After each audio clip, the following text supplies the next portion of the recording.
Beboerne på Vesterbro i København sender nu et nødråb. Narkomaner og pusher har overtaget kvarteret, og der handles helt åbent med hårde stoffer.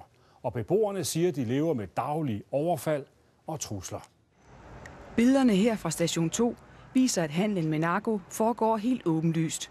Og her er det beboerne i kvarteret, der har taget billeder af en flok afrikanske narkohandlere. Det kan ikke være rigtigt, at i en storby, altså en by som København, accepterer man, at det vælter rundt med pusher. Altså åbenlys handler rundt omkring. Handlen foregår inden for få kvadratmeter på Vesterbro, på hjørnet af Victoriagade og Abel Katrinesgade. Når politiet kører forbi, forsvinder pusherne, men efter få minutter er de tilbage igen. Vi har de ressourcer, vi har, og der er jo mange ting, vi skal lave af opgaver. Hvis vi kunne stille en politimand alle steder, hvor der skete noget ulovligt, så ville vi formentlig være ude over det. Den mulighed har vi bare ikke. Beboerne er utrygge. Kigger ned. Og Marie Strien tjekker altid gaden, inden hun går ned med sine 2 små børn. Alligevel fik hun en morgen en grim oplevelse, da hun i porten blev overrasket af en aggressiv narkoman. Han var helt vildt aggressiv og fattede ikke, hvad der skete. Og så fik jeg ham jo til sidst skubbet ud med alle de kræfter, jeg havde, ikke? Og rystende og svedig og alt muligt. Og så da han endelig var ude, så kiggede jeg ned i cyklen og så, at der lå kanyler. Også Hannibal på 12 år blev truet af en narkoman, som greb ham om håndledet og krævede at komme ind i opgangen. Gør det ondt? Nej, det gør ikke ondt som sådan. Det bare gør sådan på en måde ondt indeni, når man sådan tænker på den oplevelse. Ifølge Københavns politi er der blevet udvist 50 afrikanske narkohandlere alene i år, men handlen blomstrer fortsat. Jeg synes ikke, der blev gjort noget som helst. Jeg kan ikke se nogen fremgang i løbet af de her mange år, jeg har boet her. Der sker ikke noget. Og hvad gør vi ved det? Det skal vi snakke om nu. God aften, Per Larsen, og god aften, Per Vibskov, præst på Vesterbro. Per Larsen, vi hører altså om trusler, og vi hører om pushere, der færdes der hele tiden. Hvorfor stopper I det ikke? Jo, vi gør, hvad vi kan, og det er da helt klart. Jeg er meget enig med beboerne i, at det her det er uacceptabelt ud over alle grænser. Man skal ikke finde sig i trusler og den adfærd, der er dernede. Men vi gør som sagt, hvad vi kan, og som også det fremgik af indslaget fra station 2, så er man jo altså rent faktisk også temmelig langt fremme i skoene. Men det stopper desværre ikke problemet, og jeg tror ikke på, at vi kan klare det alene. Jeg tror, vi skal prøve at forene kræfterne med andre aktører på banen også. Per Vibskov, politiet er enige med jer beboere. Er I også enige med politiet? Ja, både og. Altså, jeg har boet her i 20 år, og der har altid været narkomaner. Det er en social opgave, og vi beboere forsøger efter bedste evne at hjælpe dem, når de er kommet galt af sted at få et nyt liv. Men inden for de sidste 1,5 år, der er kommet så mange pushere, der har overtaget gaden, så vi er utrygge ved at være her efter mørkets frembrud. Og når vi ringer efter politiet, så kommer det ikke. Politiet er fraværende.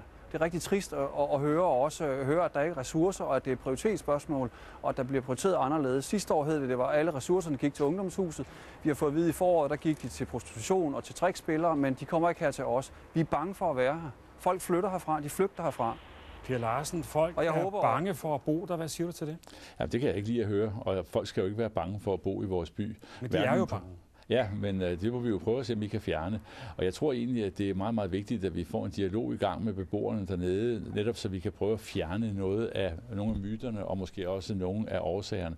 Men jeg tror rent faktisk, at det er jo også det, at min navnebror over på Vesterbro siger, at det her, det er blandt andet også en social opgave. Det er måske også en opgave for kommunens tekniske forvaltning at sætte noget mere lys på dernede, sådan så vi gør det sådan lidt attraktivt for både narkomanerne og pusherne at være der. Og så skal vi godt prøve at gøre, hvad vi kan for at få pelset så mange af dem og få dem fjernet fra stedet. Per Vibskov, politiet siger, at det er en social opgave. Hvad siger du til det?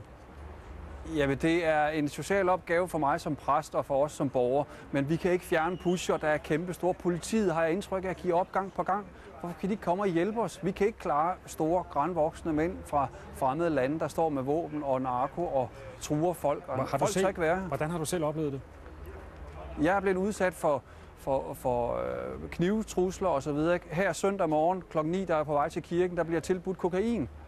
Altså politiet lovede i sidste uge, om nu skulle der skrues lidt mere op for lyset, der skulle ændres lidt på parkeringsforholdene. Jeg tror bare ikke, det er måden, at man fjerner så massive pusher og så store kræfter fra udlandet, der gerne vil ind på det her marked. Det er så lukrativt, og der skal meget mere til, og vi har brug for politiet. Vi vil gerne normaliseres. Vi vil gerne have tryghed her. Per Larsen, det er vel også et spørgsmål? Per Larsen, jeg håber, Per Larsen har nogle flere forslag end lidt mere lys og ændrede parkeringsforhold, at der kan komme nogle gadebetjente, der kan komme og give tryghed for os. Folk tør ikke gå ud, når det er mørkt. Har du de betjente, Per Larsen? Ej, nu er det jo det. Jeg har kun de betjente, jeg har, men dem må vi jo prøve at se, om vi kan udnytte så optimalt som overhovedet muligt. Og vi har rent faktisk nogle planer om at styrke også lokalpolitiindsatsen. Så vi skal nok prøve at se, om ikke vi kan gøre det lidt bedre, og vi kan få beboerne på Vesterbro til at blive en lille smule mere tilfredse med os. Tak skal I have begge to. Og det her, det kan jeg sige, det har vi meget mere om i Station 2, og det er her på kanalen i aften 20:50. Folketingets ombudsmand har for første gang kritiseret Integrationsministeriet med Birthe Rønn Hornbech i spidsen i en sag om familiesammenføringer efter EU-reglerne. En 44-årig dansk mand fik ifølge ombudsmanden ikke den vejledning, han havde krav på. 44-årige Philip Balmer fra Maribo på Lolland er gift med 21-årige Vanna Kavravang fra Thailand.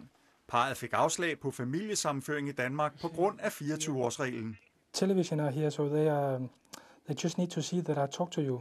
Derfor spurgte Philip Balmer i Integrationsministeriet blandt andet med direkte brev til minister Birthe Rønn Hornbech, om ministeriet kendte til alternative løsninger. For eksempel hvis han flyttede til Nordtyskland, hvor han arbejder for Scandlines i Bordershop i Puttgarden. Vi føler os fuldstændig magtesløse. Vi har forsøgt at få opholdstilladelse til Vanna, og det er overhovedet ikke lykkes. På trods af, at vi synes, at vi har gjort alt, hvad vi skulle for at få det. I svaret fra ministeriet står der intet om EU-reglerne om familiesammenføring for arbejdstager, selvom netop de regler kunne være relevante. Det får ombudsmand Hans Gammeltoft Hansen til at udtale kritik. Samlet er det min opfattelse, at ministeriet ikke overfor jer har opfyldt sin vejledningspligt efter forvaltningslovens paragraf 7 stykke 1. Dette finder jeg kritisabelt. Det her det er et vink med en kæmpestor vognsang til en minister, som tilsyneladende har været på fuldstændig gal kurs i hele den her sag. Og derfor er der kun den her sidste udvej for Birthe Rønn. Nu skal der sadles om, ellers så må hun bære hele ansvaret for den her sag. Også eksperter mener, at Birthe Rønn Hornbech bør ændre praksis i sit ministerium. Når der kommer sådan en kritik her fra ombudsmanden, så skal ministeriet gå tilbage, kan man sige, og rette ind i ministeriet og sørge for, at embedsmændene de vejleder korrekt i fremtiden og er godt nok klædt på til at kunne håndtere sagerne. Hvad Birthe Rønn Hornbech vil gøre, vides ikke. Der var tavshed i ministeriet i dag, men mange, deriblandt statsministeren, venter en redegørelse. Selvfølgelig er der altid grund til at se nærmere på det, når ombudsmanden udtaler sig, og det går jeg ud fra, at Integrationsministeriet også gør. For Philip Balmer fortsætter kampen for familiesammenføring.